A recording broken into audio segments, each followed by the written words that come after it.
Peperangan yang melibatkan dua negara bertetangga Rusia dan Ukraina masih terus berlangsung. Medan pertempuran setiap harinya terus terjadi serangan-serangan yang cukup ganas. Namun, sistem pertahanan kedua negara selalu siap bila akan ada serangan mendadak. Terbaru, sebuah video dari drone Rusia beredar di media sosial Telegram pada Sabtu 25 Mei 2024.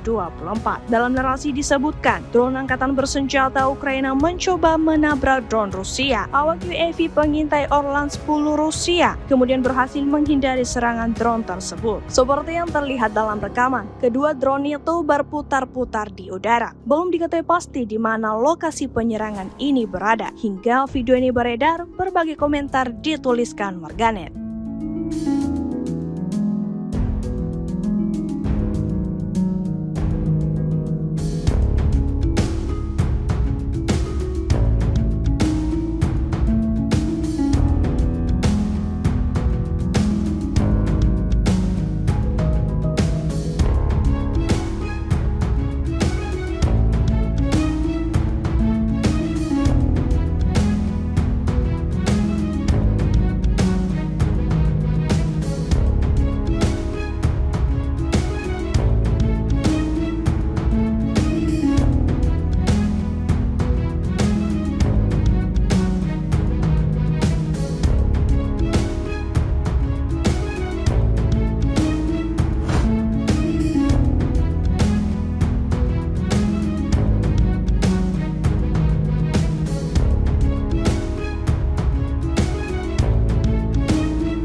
Download Tribun X sekarang, menghadirkan lokal menjadi Indonesia.